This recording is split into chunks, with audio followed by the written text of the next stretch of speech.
રસ શાસ્ત્રની અંદર ઉત્તમ નાયક અને ઉત્તમ નાયિકા કોને કહેવાય? ઉત્તમ નાયક એટલે આપણા ઠાકોરજી અને ઉત્તમ નાયિકા એટલે સ્વામીજી. રસ શાસ્ત્રમાં ઉત્તમ નાયક એ છે કે ભલે પુરુષ સ્વરૂપે હોય પણ એના હૃદયમાં સ્ત્રી ગુણ ભાવ બિરાજતો હોય. અને ઉત્તમ નાયિકા એટલે જે સ્ત્રી છે, સ્ત્રીનું શરીર છે પણ પુમ ભાવ ગુણ રૂપેના હૃદયમાં હોય. જો પુરુષના હૃદયમાં સ્ત્રી ભાવ નહીં હોય તો એ પ્રેમની કોમલતાનો અનુભવ ન કરી શકે. અને નાયિકાની અંદર જો પુમ ભાવ ન હોય તો પ્રેમની એક અવસ્થા કે જ્યારે વિરહ આવશે તો એ પોતાના દેહને ટકાવી નહીં શકે. આ બંને પરસ્પર હોય. વિરહની અવસ્થામાં જ્યારે પ્રિયતમનો વિરહ થાય તો અંદર રહેલા પુમ ભાવને કારણે જ એ પોતે જીવિત રહી શકે, પોતાના દેહને ટકાવી શકે. તો ઉત્તમ નાયક એટલે ઠાકોરજી અને ઉત્તમ નાયિકા એટલે સ્વામીજી. બંનેને એકબીજાનો જ્યારે વિપ્રયોગ થયો, એકબીજાની સન્મુખ આવ્યા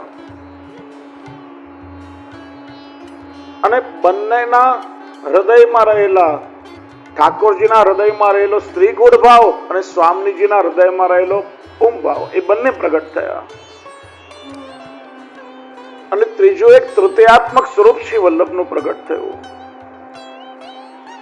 એટલા માટે ગોપાલદાસજી કહે છે શ્રી વૃંદાવન ચંદ મુખ રુચિ અગ્નિ તે અવતાર. બંને પ્રકારે અર્થ બતાવ્યા. શ્રી વૃંદાવન સ્ત્રીઓના સમૂહ, ગોપીજનોનો સમૂહ અને એના અધિપતિ સ્વામીજી, અને એ જ વૃંદાવનના ચંદ એટલે ઠાકોરજી. આ બંનેના મુખારવિંદ સ્વરૂપ વૈશ્વાનર અગ્નિ સ્વરૂપ શ્રી વલ્લભ છે. અને એનું પ્રમાણ આપણે જો જોઈએ તો જેમ ઠાકોરજીના મુખારવિંદમાં 7 ધર્મો બિરાજે છે, એમાં 7 ધર્મો સાક્ષાત શ્રી વલ્લભમાં પણ બિરાજે છે. અને વાતને પ્રમાણિત કરે છે કે શ્રી વલ્લભ સાક્ષાત ઠાકોરજીના મુખાવતાર છે. સૌથી પહેલા ભગવાનનો મુખારવિંદનો ધર્મ તો પુરુષ સૂક્તમાં કહ્યું મુખાદ અગ્નિ રજાયતે. તમે કોઈ ગીતાના ઉપદેશ આપતી વખતે વિરાટ સ્વરૂપના કોઈ ચિત્રનું દર્શન કર્યું હશે, ભગવાનના મુખારવિંદમાંથી અગ્નિની જ્વાળાઓ નીકળે છે. કેમ કે ભગવાનનું મુખ એ વૈશ્વાનર અગ્નિ સ્વરૂપ છે અને એ જ મુખારવિંદનું પ્રાગટ્ય શ્રી વલ્લભ છે. અને એની પ્રતીતિ કરાવવા માટે આપ અગ્નિના તેજ પુંજની વચ્ચે પ્રગટ થયા છે. અને એટલા માટે સર્વોત્તમજીમાં આપનું એક નામ છે વૈશ્વાનર. અને આ અગ્નિ કેવો છે? વિરહાગ્નિ છે. રાસ સમય જયારે ઠાકોરજી અંતર્ધાન થયા ત્યારે ગોપીજનોની અંદર એ વિરહાગ્નિ પ્રગટ થયો. ગોપીજનોને એવું લાગ્યું કે આ વિરહાગ્નિમાં અમે બળી જઈશું. એ સાક્ષાત વિરહાગ્નિ સ્વરૂપ શ્રી વલ્લભ છે. અને એનું પ્રમાણ પણ આપે આપ્યું કે એકવાર શ્રી મહાપ્રભુજી બિરાજતા હતા. શ્રી મહાપ્રભુજીના ઉદરમાં થોડો પરિશ્રમ થયો. લૌકિક ભાષામાં કહું તો પેટમાં દુખાવો થયો.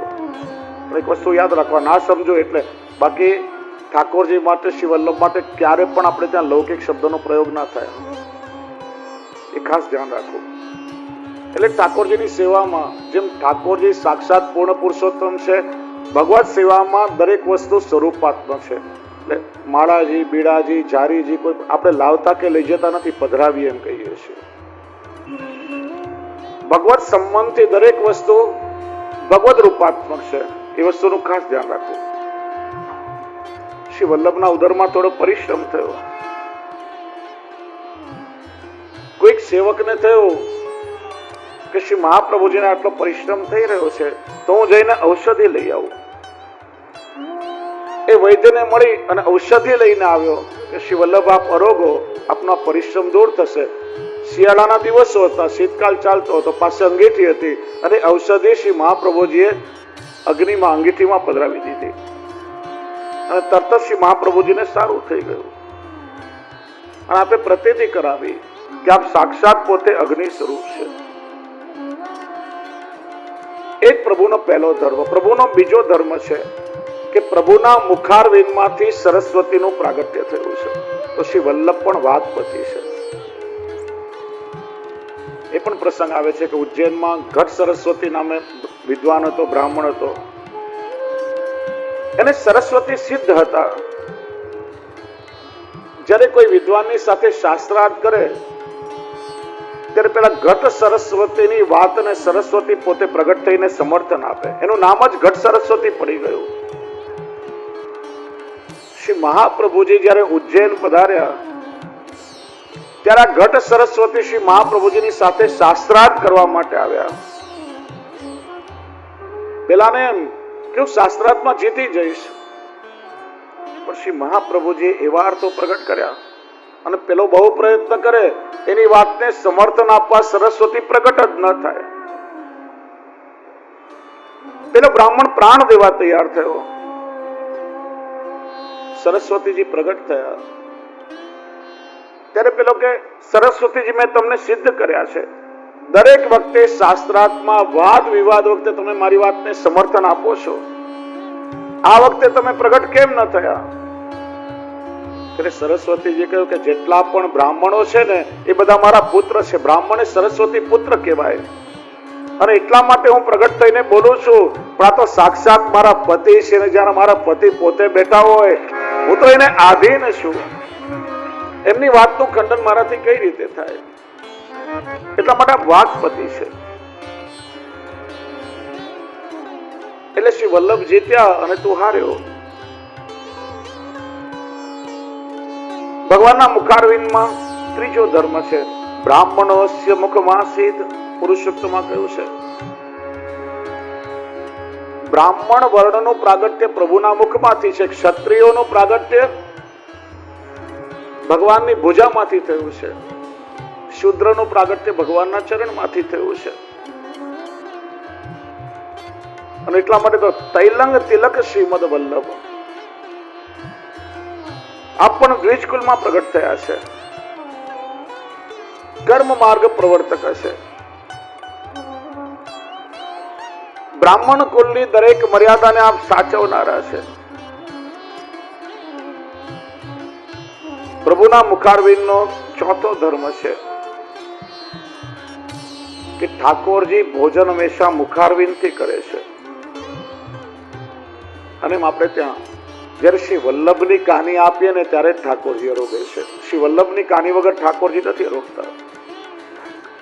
પ્રભુના મુખારવિંદનો પાંચમો ધર્મ છે કે ઠાકોરજીના મુખારવિંદમાં કમનીય સૌંદર્ય બિરાજે છે. એના માટે કહ્યું કોટી કંદર્પ લાવણ્ય. કરોડો કામદેવ પણ એ પ્રભુના મુખારવિંદને જોઈને લજ્જિત થઈ જાય એવું આપણું સૌંદર્ય છે.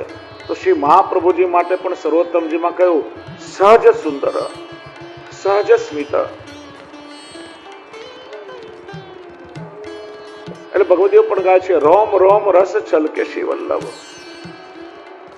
બીજું પણ પદ છે બહુ સુંદર, આપણે એનું ગાન કરીએ. શ્રી વલ્લભ રૂપ સુરંગે, શ્રીમદ વલ્લભ રૂપ સુરંગે.